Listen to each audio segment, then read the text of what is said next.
प्यारे बच्चों, UP board class channel पर आप सभी का हार्दिक स्वागत है। बच्चों, इस वीडियो में हम यूपी बोर्ड के कक्षा 9वीं के गणित के अध्याय 9 समांतर चतुर्भुजों और त्रिभुजों के क्षेत्रफल की सभी प्रमेयों को सिद्ध करेंगे, सभी प्रमेयों को हल करेंगे। तो वीडियो को पूरा देखिएगा एंड तक, जिससे आपको अध्याय 9 की सभी प्रमेयों को सिद्ध करने में आसानी होगी और आप समझ पाएंगे कि सभी प्रमेयों को कैसे हल करना है, कैसे सिद्ध करना है।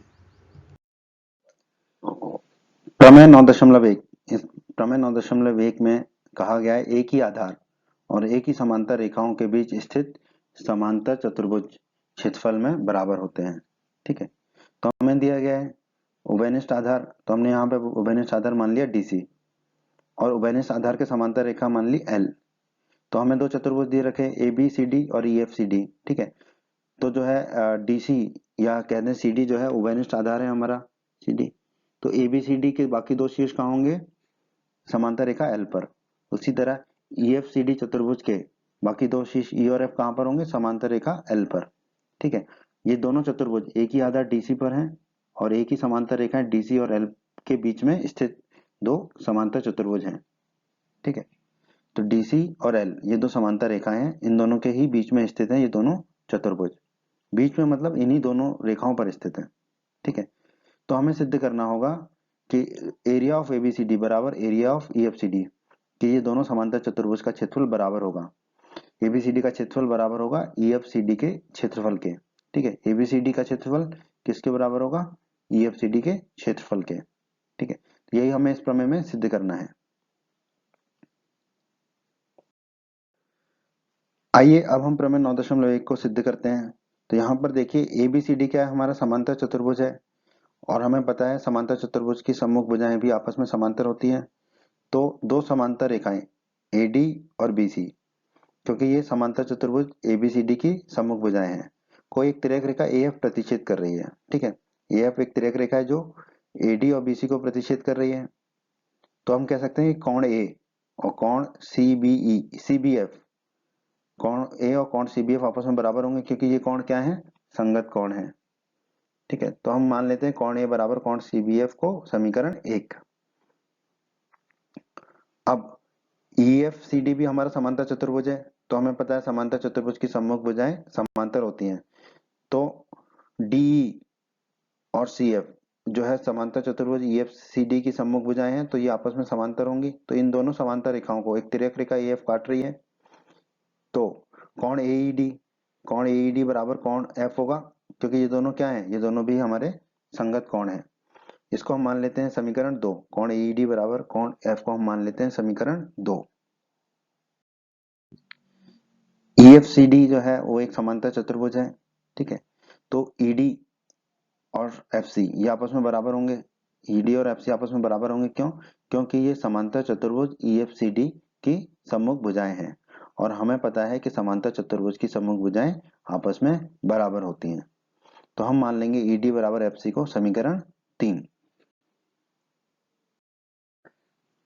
अब त्रिभुज AED और त्रिभुज BFC में, ठीक है, कोण A बराबर कोण CBF। ठीक है, ये दोनों कोण आपस में बराबर हैं, ये हमने समीकरण 1 में निकाला था। कोण है तो हम A लिख देंगे एंगल के लिए। और कोण AED बराबर कोण F है, ये हमने समीकरण 2 में निकाला था। कोण है तो हम कह देंगे A एंगल के लिए। और ED बराबर FC है, ये हमने समीकरण 3 में निकाला था। भुजा है तो हम साइड के लिए S लिख देंगे। ठीक है, अब इनका क्रम समझिए। ठीक है, कोण AAS है तो कोण है तो हमने कोण का कोण लिख लेंगे A। दूसरा भी कोण है, ठीक है, तो वो भी कोण कहाँ पर आ रहा है? बीच वाला जो शब्द होता है वो लिख लेते हैं E। और जो भुजा है S उसका आखिरी ले लेंगे। ठीक है, तो AS नियम से हमारा क्या होगा? AED त्रिभुज AED सर्वांग सम किसके होगा? दाईं तरफ देखिए, कोण है तो बीच वाला शब्द ले लिया B। फिर कोण F है तो F लिख दिया। और तीसरी भुजा है AAS है ना, तीसरी भुजा है, भुजा का आखिरी ले लेते हैं तो C। तो हो गया हमारा त्रिभुज AED सर्वांग सम हो गया त्रिभुज BFC के। ठीक है, त्रिभुज AED सर्वांग सम हो गया त्रिभुज BFC के।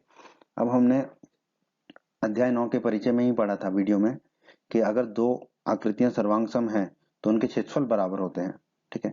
तो अगर एईडी और बीएफसी त्रिभुज सर्वांगसम है तो उनके क्षेत्रफल भी बराबर होंगे। तो हम कह सकते हैं एरिया ऑफ एईडी बराबर एरिया ऑफ बीएफसी। त्रिभुज एईडी का एरिया बराबर होगा त्रिभुज बीएफसी के एरिया के, मतलब त्रिभुज एईडी का क्षेत्रफल जो है त्रिभुज बीएफसी के क्षेत्रफल के बराबर होगा। क्यों? क्योंकि इसका कारण हम अध्याय 9 के परिचय में पढ़ चुके हैं। दो आकृतियां सर्वांगसम है तो उनके क्षेत्रफल बराबर होते हैं। तो दोस्तों अभी अभी हमने निकाला त्रिभुज एईडी और त्रिभुज बीएफसी के क्षेत्रफल आपस में बराबर हैं। अब देखिए चतुर्भुज एबीसीडी, चतुर्भुज एबीसीडी किससे मिलकर बना है? त्रिभुज एईडी और चतुर्भुज ईबीसीडी, इन दोनों से मिलकर बना है हमारा चतुर्भुज एबीसीडी। ठीक है। और हमें पता है, हमने अध्याय 9 के परिचय के वीडियो में पढ़ा है कि अगर एक बड़ी आकृति दो छोटी आकृतियों से मिलकर बनी हो तो बड़ी आकृति का क्षेत्रफल दोनों छोटी आकृतियों के क्षेत्रफल के योग के बराबर होता है। ठीक है। तो हम कह देंगे एबीसीडी का क्षेत्रफल किसके बराबर होगा? त्रिभुज एईडी के क्षेत्रफल और चतुर्भुज ईबीसीडी के क्षेत्रफल के बराबर होगा। और अभी अभी हमने निकाला है त्रिभुज एईडी का क्षेत्रफल किसके बराबर है? त्रिभुज बीएफसी के क्षेत्रफल के बराबर है। त्रिभुज एईडी और त्रिभुज बीएफसी के क्षेत्रफल बराबर है। तो हम यहाँ पर त्रिभुज एईडी के क्षेत्रफल की जगह क्या रख देंगे? त्रिभुज बीएफसी का क्षेत्रफल। तो चतुर्भुज एबीसीडी का क्षेत्रफल किसके बराबर हो जाएगा? त्रिभुज बीएफसी का क्षेत्रफल धन चतुर्भुज ईबीसीडी का क्षेत्रफल। ठीक है। अब आप ध्यान से देखिए, त्रिभुज बीएफसी का क्षेत्रफल धन चतुर्भुज ईबीसीडी का क्षेत्रफल, ये दोनों आकृतियां मिलकर क्या बना रही हैं? हमारा चतुर्भुज ईएफसीडी बन रहा है, चतुर्भुज ईएफसीडी बन रहा है। तो इन दोनों का क्षेत्रफल मिला के चतुर्भुज ईएफसीडी के क्षेत्रफल के बराबर होगा, क्योंकि ये हमने अध्याय 9 के परिचय में पढ़ा था। दो आकृतियों का क्षेत्रफल मिलके बड़ी आकृति के क्षेत्रफल के बराबर होता है। ठीक है, अगर वो बड़ी आकृति उन दोनों छोटी आकृतियों से मिलकर बनी हो। ठीक है। तो हम यहाँ पर कह देंगे क्षेत्रफल जो बीएफसी का है धन क्षेत्रफल ईबीसीडी का है, ये दोनों क्षेत्रफल किसके बराबर होंगे? चतुर्भुज ईएफसीडी के क्षेत्रफल के बराबर। तो यहाँ पर हमने लिख दिया चतुर्भुज ईएफसीडी का क्षेत्रफल। तो चतुर्भुज ईएफसीडी का क्षेत्रफल किसके बराबर हो गया? चतुर्भुज एबीसीडी के क्षेत्रफल के बराबर। और यही हमें सिद्ध करना था इस प्रमेय में। तो हम कह देंगे इति सिद्धम। प्रमेय 9.2। प्रमेय 9.2 कहती है एक ही आधार या बराबर आधारों और एक ही समांतर रेखाओं के बीच स्थित त्रिभुज क्षेत्रफल में बराबर होते हैं। ठीक है। तो इसको हम समझते हैं। हमें दिया गया है उभयनिष्ठ आधार, एक ही आधार, तो हमने वो आधार मान लिया ए बी, और उभयनिष्ठ आधार के समांतर रेखा मान ली हमने एल। ठीक है। अब हमें दो त्रिभुज दिए गए हैं एबीसी और एबीपी, जो उभयनिष्ठ आधार एबी पर स्थित है और समांतर रेखा एबी और एल के बीच में स्थित है। मतलब कि उभयनिष्ठ आधार एबी हो गया तो एक ही शीर्ष बचेगा दोनों त्रिभुजों का, तो वो जो तीसरा शीर्ष होगा वो कहाँ पर होगा? रेखा एल पर होगा। तो एबीसी का तीसरा शीर्ष सी भी एल पर हो गया, तो ये हो गया हमारा त्रिभुज एबीसी। उसी तरह त्रिभुज एबीपी का तीसरा शीर्ष पी, वो भी भुजा एल पर होगा, रेखा एल पर होगा, और एल रेखा जो है एबी के समानांतर है। ठीक है। तो ऐसे जो दो त्रिभुज बनेंगे उन त्रिभुजों का जो है क्षेत्रफल आपस में बराबर होगा प्रमेय 9.2 के अनुसार। ठीक है। तो ये जो भुजाएं हैं ए बी और एल, ये आपस में समानांतर है, और हमें इस प्रमेय में सिद्ध करना है कि त्रिभुज एबीसी का क्षेत्रफल जो है त्रिभुज एबीपी के क्षेत्रफल के बराबर होगा। एबीसी का क्षेत्रफल किसके बराबर होगा? त्रिभुज एबीपी के क्षेत्रफल के बराबर होगा। ये हमें इस प्रमेय 9.2 में सिद्ध करना है। एरिया ऑफ एबीसी बराबर एरिया ऑफ एबीपी, एबीसी का क्षेत्रफल बराबर होगा एबीपी के क्षेत्रफल के। इस प्रमेय को सिद्ध करने के लिए हमें कुछ रचना करनी पड़ेगी, तो पहले हम रचना कर लेते हैं। AB पर लंब खींचेंगे CD, AB पर CD एक लंब खींचा हमने, और AB पर एक और लंब खींचेंगे PQ, तो AB पर एक और लंब खींचेंगे P से लेके Q तक। ठीक है। ये हमने रचना कर ली। अब हम इसको सिद्ध करते हैं।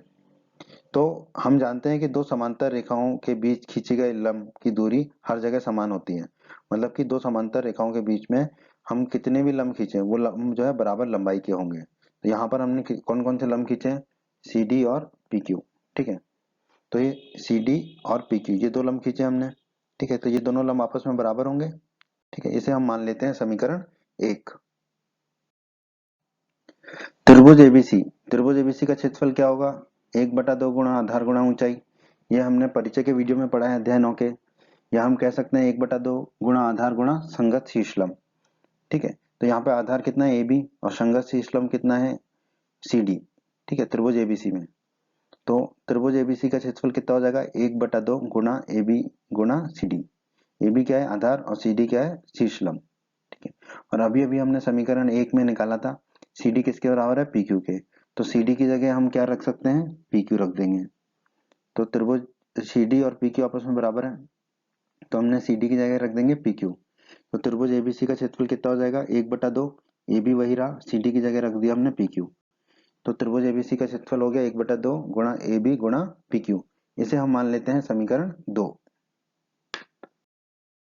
अब त्रिभुज ABP का क्षेत्रफल निकालते हैं। त्रिभुज ABP का क्षेत्रफल क्या होगा, 1/2 गुणा आधार गुणा ऊंचाई, या 1/2 गुणा आधार गुणा संगत शीर्षलंब। तो त्रिभुज ABP में आधार क्या होगा, AB, और संगत शीर्षलंब क्या होगा, PQ। तो आधार की जगह हम रख देंगे AB, और संगत शीर्षलंब की जगह रख देंगे हम PQ। तो त्रिभुज ABP का क्षेत्रफल हो गया 1/2 गुणा AB गुणा PQ। इसे हम मान लेते हैं समीकरण 3। समीकरण 2 में हमने निकाला था त्रिभुज ABC का क्षेत्रफल बराबर 1/2 गुणा AB गुणा PQ। ठीक है, अब आप देखिए समीकरण 2 और समीकरण 3 दाईं तरफ बराबर है, दोनों क्या है, 1/2 गुणा AB गुणा PQ है। ठीक है, तो इनके बाईं तरफ आपस में बराबर हो जाएगा। तो हम कह सकते हैं त्रिभुज ABC का क्षेत्रफल बराबर त्रिभुज ABP का क्षेत्रफल। ठीक है, त्रिभुज ABC का क्षेत्रफल बराबर त्रिभुज ABP का क्षेत्रफल, और यही हमें सिद्ध करना था इस प्रमेय में। तो हम कह देंगे इति सिद्धम। प्रमेय 9.3। प्रमेय 9.3 में हमें बताया गया है कि एक ही आधार या बराबर आधारों वाले और बराबर क्षेत्रफलों वाले त्रिभुज एक ही समांतर रेखाओं के बीच स्थित होते हैं। तो हम इस प्रमेय को समझते हैं, जो हमें दिया गया है वो लिख लेते हैं। हमें कॉमन या उभयनिष्ठ आधार दिया गया है, हम मान लेते हैं वो AB है, और इस आधार पर दो त्रिभुज हैं ABC और ABP। ठीक है, और इन दोनों त्रिभुजों के क्षेत्रफल बराबर है, तो हमने लिख लिया एरिया ऑफ ABC बराबर एरिया ऑफ ABP। ठीक है, इन दोनों त्रिभुजों के क्षेत्रफल बराबर है, ये प्रमेय में दिया गया है। तो हमें सिद्ध करना है कि ये दोनों त्रिभुज ABC और ABP एक ही समांतर रेखाओं के बीच स्थित होंगे, मतलब AB और CP जो है वो दो समांतर रेखाएं होंगी। तो हमें सिद्ध करना होगा कि AB समानांतर होगी CP के। इस प्रमेय को सिद्ध करने के लिए हमें कुछ रचना करनी होगी। AB पर हमें लंब खींचना होगा CD, तो हमने AB पर लंब खींच दिया CD। उसी प्रकार AB पर हमें एक और लंब खींचना होगा PQ, तो हमने P से Q तक AB पर एक और लंब खींच दिया। ठीक है, बिंदु C और P को जोड़ देते हैं। अब हम इसको सिद्ध करते हैं। हमें मालूम है एक ही रेखा पर लंब रेखाएं, ठीक है, जैसे कि यहाँ पर AB पर दो लंब रेखाएं हैं CD और PQ, एक दूसरे के समानांतर होती हैं। तो यहाँ पर AB पर लंब है CD और AB पर लंब है PQ। ठीक है, तो CD और PQ आपस में समानांतर होंगी, क्योंकि ये दोनों लंब जो है एक ही रेखा पर है। तो CD और PQ एक दूसरे के समानांतर होंगे। इसे हम मान लेते हैं समीकरण 1। त्रिभुज ABC, त्रिभुज ABC का क्षेत्रफल क्या होगा, 1/2 गुणा आधार गुणा संगत शीर्षलंब। ठीक है, तो आधार यहाँ पर क्या है AB, और संगत शीर्षलंब क्या है CD। तो त्रिभुज ABC का क्षेत्रफल क्या हो जाएगा, 1/2 गुणा AB गुणा CD। इसे हम मान लेते हैं समीकरण 2। उसी प्रकार त्रिभुज ABP, त्रिभुज ABP का क्षेत्रफल भी क्या होगा, 1/2 गुणा आधार गुणा संगत शीर्षलंब। ठीक है, तो यहाँ पे आधार क्या होगा AB, और संगत शीर्षलंब क्या होगा PQ। तो त्रिभुज ABP का क्षेत्रफल आ गया हमारा AB गुणा PQ। इसे हम मान लेते हैं समीकरण 3। समीकरण 2 में हमने निकाला था त्रिभुज ABC का क्षेत्रफल कितना था, 1/2 गुणा AB गुणा CD। और समीकरण 3 में हमने निकाला था त्रिभुज ABP का क्षेत्रफल कितना आया था, 1/2 गुणा AB गुणा PQ। और हमें प्रमेय में दिया गया था ये दोनों त्रिभुजों के क्षेत्रफल बराबर है, तो हम कह सकते हैं एरिया ऑफ ABC बराबर एरिया ऑफ ABP। ठीक है, तो समीकरण 2 और 3 में जो हमारे एरिया आ रहे हैं, क्षेत्रफल आ रहे हैं ABC और ABP के, उनको हम बराबर कर देंगे आपस में, क्योंकि त्रिभुज ABC और त्रिभुज ABP का एरिया या क्षेत्रफल बराबर है। तो हमारा हो जाएगा 1/2 गुणा AB गुणा CD, क्योंकि ये त्रिभुज ABC का क्षेत्रफल है, बराबर त्रिभुज ABP का क्षेत्रफल कितना है, 1/2 गुणा AB गुणा PQ। अब देखिए 1/2 से 1/2 कट जाएगा, AB से AB कट जाएगा, तो हमें कितना मिलेगा, CD बराबर PQ। CD और PQ बराबर, जिसे हम मान लेते हैं समीकरण 4। समीकरण 1 में हमने निकाला था CD और PQ समानांतर है। समीकरण 4 में हमने निकाला था CD और PQ बराबर है। और हमने 8.8 प्रमेय में पढ़ा था, अध्याय 8 की, कि कोई चतुर्भुज समांतर चतुर्भुज होता है यदि उसकी समूह भुजाओं का एक युग्म बराबर भी हो और समांतर भी हो। तो यहाँ पर आप देखिए CD जो है PQ के समानांतर भी है और CD PQ के बराबर भी है। ठीक है, तो हम कह पाएंगे सी डी क्यू पी जो एक चतुर्भुज है वो क्या होगा हमारा, समांतर चतुर्भुज होगा। ठीक है, सी डी क्यू पी समांतर चतुर्भुज होगा। अगर सी डी क्यू पी समांतर चतुर्भुज होगा तो डी क्यू और सीपी ये दोनों आपस में समांतर होंगे। क्यों? क्योंकि समांतर चतुर्भुज की सम्मुख भुजाएं आपस में समांतर होती हैं। अब डी क्यू अगर सीपी के समांतर है तो डी क्यू क्या है, डी क्यू जो है वो ए बी का ही हिस्सा है। ठीक है, ए बी का ही हिस्सा है डी क्यू। तो अगर डी क्यू सीपी के समांतर है तो ए बी भी सीपी के समांतर होगा। ठीक है, ए बी और सीपी आपस में समानांतर होंगे और हमें इस प्रमेय में यही सिद्ध करना था। हम कह देंगे इति सिद्धम। उम्मीद करते हैं बच्चों आपको हमारा ये वीडियो पसंद आया होगा। बच्चों अगर आप यूपी बोर्ड क्लास चैनल पर नए हैं और आपने अभी तक हमारे चैनल को सब्सक्राइब नहीं किया है तो सब्सक्राइब बटन को दबाकर जल्दी से चैनल को सब्सक्राइब कर लीजिए और बेल आइकन को भी दबा दीजिए। इससे आपको क्या फ़ायदा होगा, जब भी हमारे चैनल पर कोई भी नया वीडियो आएगा तो उसका नोटिफिकेशन आपको सबसे पहले मिल जाएगा। और जब भी आप यूट्यूब पर कोई वीडियो सर्च करेंगे तो हमारे चैनल के वीडियोज़ आपको ऊपर नज़र आने लगेंगे। आप हमारे वीडियोज़ को अपने सभी दोस्तों के साथ व्हाट्सएप और फेसबुक पर अवश्य शेयर करें जिससे आपके दोस्तों का भी लाभ हो सके। आपको वीडियो पसंद आई है तो वीडियो को लाइक अवश्य करें और इस अध्याय के अन्य सभी वीडियोस को देखने के लिए आई बटन पर क्लिक करें। आई बटन पर क्लिक करने से आपको इस अध्याय के सभी वीडियोस के लिंक मिल जाएंगे। धन्यवाद बच्चों।